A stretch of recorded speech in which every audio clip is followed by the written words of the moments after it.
გავრცელება მდინარე მეჯინისწყლის სანაპირო ზოლის დაბინძურებისთვის ადლის დასახლებაში მცხოვრები მოსახლეობის ნაწილი მერიის ზედამხედველობის სამსახურის მიერ მოქალაქე ჯემალ პაქსაძის შესაძლო დაჯარიმების ფაქტს აპროტესტებს. მათი განცხადებით, მდინარის მიმდებარე ტერიტორიაზე ეგრეთ წოდებული ბალასტი კეთილმოწყობის მიზნით მიიტანეს.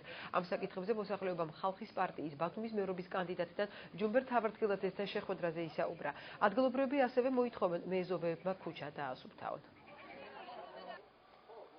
რომ მოვაწყე მაღაზიის ირგვლივ, მე გადავწყვიტე რომ აქეთ კეთილმომეწყო, ხო და ამას რა თქმა უნდა მოვიტანე, ამას ბალასტს ეძახიან, ბალასტი მოვიტანე, დავყარე, მაგრამ აი ნორმალური ბალასტი რომ იტყვიან, ნამდვილი ბალასტი 200 ლარიღის და ეს უბრალოდ არის ნარჩენებისგან ბალასტი, რომელიც შემდეგ დაიფარება და იქნება კეთილმოწყობილი, მაგრამ ეს ჩათვალა ნაგავში და ამის გამო შევიდა მოსახლეობასთან კონფლიქტურ სიტუაციაში. ჩვენ ვართ ქალაქის ტერიტორია და ძალიან ვითხოვთ რომ გამოგვიყო მეეზოვე.